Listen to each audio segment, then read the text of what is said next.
नमस्कार मेरे वेटरनरी दोस्तों एवं पशुपालक बंधुओं। आज हम सब अप्लाइड वेटरनरी मेडिसिन के जिस टॉपिक पर अपने नॉलेज और एक्सपीरियंस को शेयर करने वाले हैं, उस डिजीज का नाम है बेबेसियोसिस, जो विभिन्न प्रकार के पशुओं में होने वाला महत्वपूर्ण हीमोप्रोटोजोल डिजीज है। चूँकि यह बीमारी एनिमल के प्रोडक्शन और उसके हेल्थ को प्रभावित करता है, इसलिए वेटनरियंस के साथ साथ पशुपालकों के लिए भी ये एक महत्वपूर्ण बीमारी हो जाता है। इस डिजीज़ से जुड़े सभी महत्वपूर्ण बिंदुओं पर चर्चा करते हुए हमारा मेन फोकस इस डिजीज़ से संबंधित डायग्नोसिस और ट्रीटमेंट पर खास करके इनफील्ड कंडीशन हम लोग का रहेगा। तो चलिए शुरू करते हैं इस वीडियो को महत्वपूर्ण बिंदुओं के साथ। बेबेसियोसिस को कई नामों से जाना जाता है: Texas fever, red water fever, cattle tick fever. Babesiosis completely tick borne obligate intra erythrocytic apicomplexan parasite है, जो कि इन्फेक्ट करता है वाइड वैरायटी ऑफ ऑर्गेनिज्म्स को। अब बात करते हैं हम लोग इसके एटियोलॉजी पर। बेबेसियोसिस का एटियोलॉजिकल एजेंट मुख्यतः in cattle babesia bovis, babesia bigemina और बेबेसिया डाइवर्जेंस है। यह कैटल के अलावा सीप, गोट और पिग को भी इन्फेक्ट करता है, जो विभिन्न सब स्पीसीज के कारण यह बीमारी होता है। बेबेसिया प्रोटोजुआ को कैरी करने वाला टिक्स मुख्यतः बूफिलस एवं रिपिसिफेलस टिक्स है। इसके अलावा भी अन्य स्पीसीज। डिजीज बेबेसियोसिस को समझने के लिए और उसके कंट्रोल और ट्रीटमेंट को अच्छी तरह से समझने के लिए उसके लाइफ साइकिल को समझना जरूरी है। बेबेसिया का लाइफ साइकिल स्टार्ट जो होता है वो स्पोरोजोइट स्टेज से स्टार्ट होता है, जो कि इन्फेक्टिव स्टेज होता है इन कैटल और बोवाइन स्पीसीज में। सिर्फ इरिथ्रोसाइट ही ऐसा सेल्स है मेमेलियन सेल्स का जो कि इन्फेक्टेड होता है, इसीलिए यह इम्पोर्टेंट हो जाता है। इसके बाद ट्रोफोजोइट, मेरोजोइट और साइजोगोनी स्टेज जो है स्टार्ट होता है, जो कि आरबीसी सेल्स के अंदर ही होता है। साइजोगोन होने के पश्चात मेल और फीमेल गैमेट सेपरेट होता है, उसको टिक जो है इनगल्फ करता है जब वो ब्लड को सक करता है, और उसके गट में ही उसका अगला स्टेज पूरा होता है, जाइगोट फॉर्मेशन होता है और नेक्स्ट साइकिल वर्मिकुल्स के साथ साथ स्टार्ट होता है। ट्रांस ओवेरियन ट्रांसमिशन भी इम्पॉर्टेंट है, जो ओवरी के साथ साथ ओवम के साथ साथ नेक्स्ट जनरेशन को जाता है। कंट्रोल करने के व्यू से अगर ट्रीटमेंट किया जाना है तो इरिथ्रोसाइट स्टेज वाले स्पोरोगोनी स्टेज को कंट्रोल करके अगले साइकिल को चेक किया जा सकता है। एपिडेमियोलॉजी ऑफ डिजीज़, डिजीज़ कहाँ कहाँ पाया जाता है। मुख्य रूप से इसे समझना इसलिए ज़रूरी है क्योंकि जहाँ जहाँ वेक्टर बॉर्न होगा वहाँ वहाँ ये डिजीज़ का प्रिवेलेंस होगा, खास करके ट्रॉपिकल सब ट्रॉपिकल कंट्रीज़ में, जिसमें Asia, Europe, Africa, other countries शामिल है। स्पीसीज़ में विभिन्न डिफरेंट स्पीसीज जैसे कैटल, सीप, गोट, हॉर्स, सर्विट्स एंड पिग्स, ये सभी स्पीसीज मूल रूप से इन्फेक्टेड पाए जाते हैं। अब बात करते हैं हम लोग ट्रांसमिशन ऑफ डिजीज़ पर। मुख्य रूप से बूफिलस और रिपिसिफिलस टिक्स जो है इसका मुख्य ट्रांसमिशन का सोर्स है, जो कि ब्लड सकिंग आर्थ्रोपोड है। यंग काप्स में इसमें इनेट रेसिस्टेंस पाया जाता है, जिस कारण से वो पैथोलॉजिकल रूप से इन्फेक्टेड नहीं होता है। इसके अलावा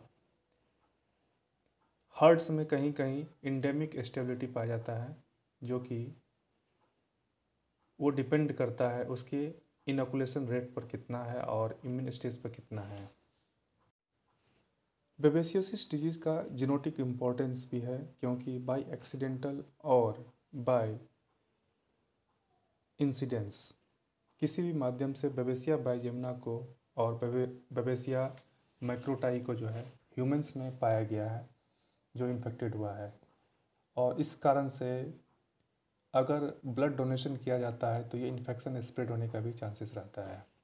तो जेनेटिक पॉइंट ऑफ व्यू से be careful while handling the animal and treating the animal. Disease diagnosis की दिशा में क्लिनिकल फाइंडिंग्स बहुत ही महत्वपूर्ण होता है।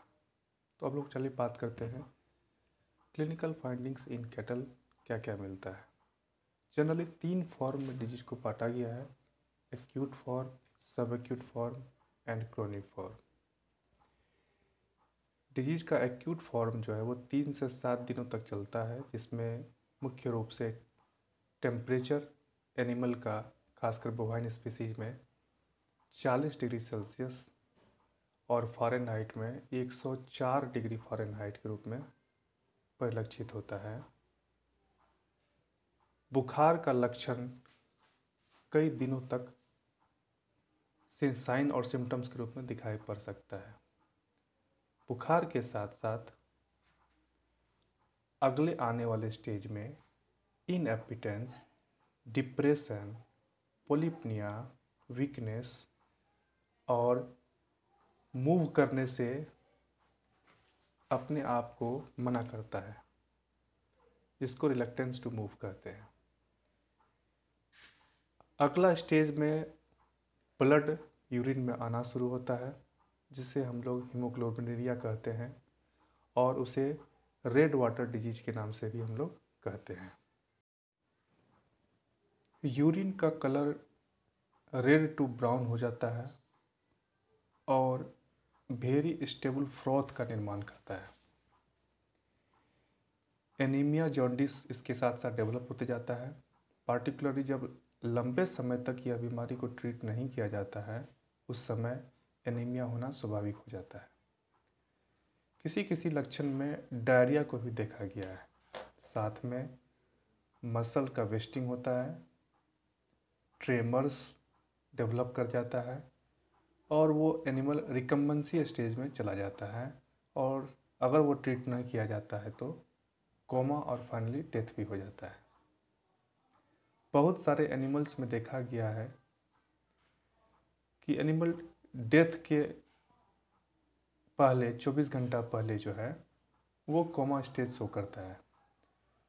मेटाबॉलिक एसोसिएसिस बहुत ही कॉमन हो जाता है, क्योंकि लॉन्ग टर्म तक वो ऑफ फिट रहता है एनिमल। बेबेसियोसिस से सफरिंग कर रहे अगर कैटल प्रेग्नेंट स्टेज में रहता है तो उसमें फीवर के दौरान एबॉर्शन होने का चांसेस भी रहता है। बुल्स के केस में वो स्टेराइल 6 to 8 वीक्स के लिए हो जाता है। बेबेसियोसिस का सेरेब्रल फॉर्म भी कहीं कहीं मैनिफेस्ट होता है, जिसमें कि इनकोऑर्डिनेशन के साथ साथ पोस्टीरियर पैरालिसिस डेवलप होता है। कन्वल्सन और कोमा भी इसके अगला स्टेज में आ जाता है। इस केस में मोर्टलिटी रेट बहुत हाई होता है। अगर उसको कीमोथेरेपी और ट्रीटमेंट दिया जाए तो भी चांसेस डेथ होने का चांसेस बढ़ जाता है। यहाँ ध्यान देने वाली बात यह है कि अगर लॉन्ग टर्म तक ये डिजीज रहता है बिना ट्रीट किए हुए तो एनिमल इमेसिएशन और एनीमिया जो है इसका प्राइम लक्षण हो जाता है। डिजीज बेबेसियोसिस के सब एक्यूट फॉर्म में खास करके यह यंग काप्स में पाया जाता है। उसमें फीवर माइल्ड रहता है और उसमें हीमोग्लोबिनिया जो है वो एब्सेंट रहता है, यानी कि यूरिन में ब्लड आने का सिम्टम नहीं दिखाई पड़ता है। जैसे कि पहले ही बताया गया है, यंग काप्स जो होता है वो रेसिस्टेंट टू दिस डिसीज होता है। बबेसिया डाइवर्जेंस से इन्फेक्टेड एनिमल्स में सारे लक्षण जो बबेसिया बोविस से इन्फेक्टेड होते हैं वही रहते हैं। इसके अलावा इसमें एक पिक्यूलियर साइंस दिखाई पड़ता है, जिसे हम लोग कहते हैं स्पाज्म ऑफ एनल इंस्फिंक्टर और पाइप स्टेम फीसेस। यह इसलिए होता है क्योंकि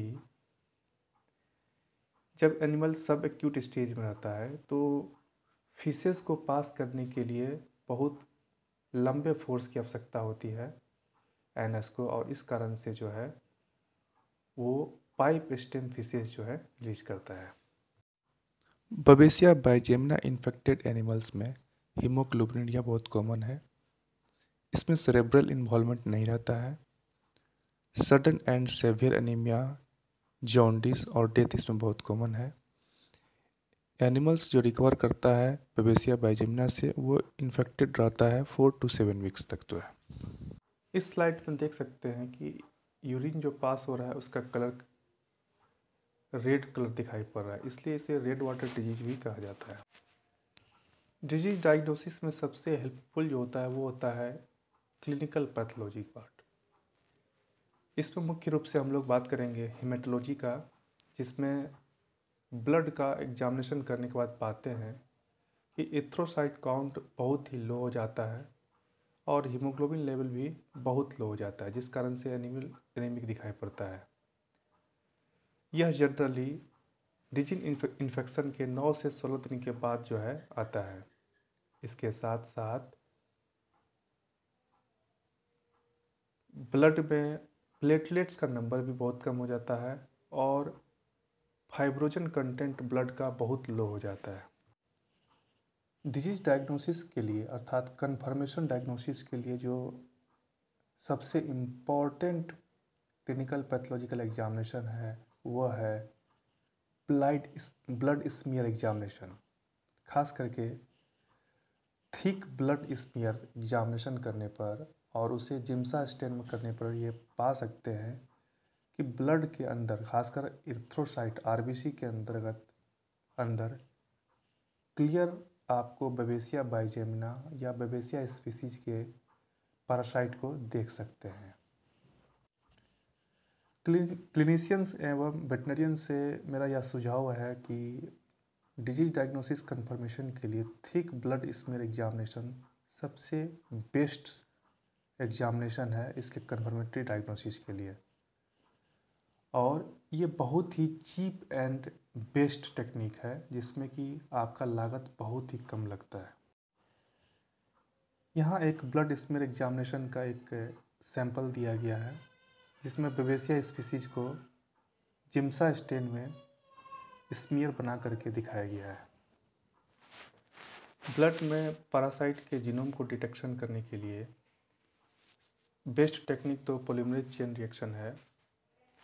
हालांकि हमारे यहाँ अंडर डेवलप कंट्री और डेवलपिंग कंट्रीज़ में इसकी सुविधा नहीं है, परंतु एडवांस लेबोरेटरी सेटअप में वाले क्लिनिक में जो है इसका उपयोग किया जा सकता है।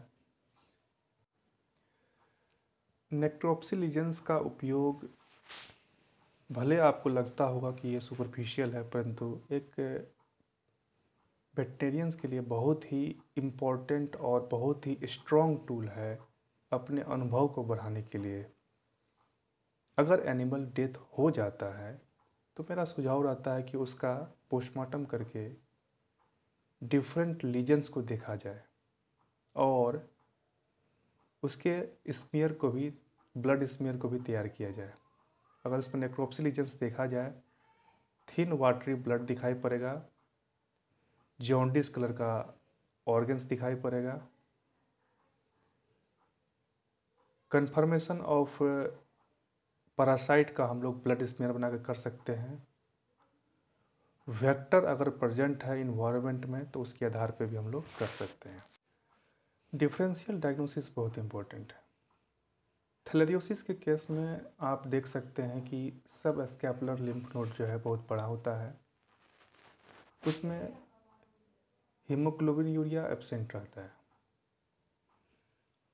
दूसरा, पोस्ट पार्चुरेंट हीमोग्लोबिन यूरिया के केस में आपको हिस्ट्री रहेगा कि एनिमल ने काविंग किया है, तो उससे आप डिफरेंशियल डायग्नोसिस कर सकते हैं। बैसिलरी हीमोग्लोबिन यूरिया में बैक्टीरियल इन्फेक्शन रहता है, तो उसको आप प्रोटोजोआ से डिफ्रेंशिएट कर सकते हैं।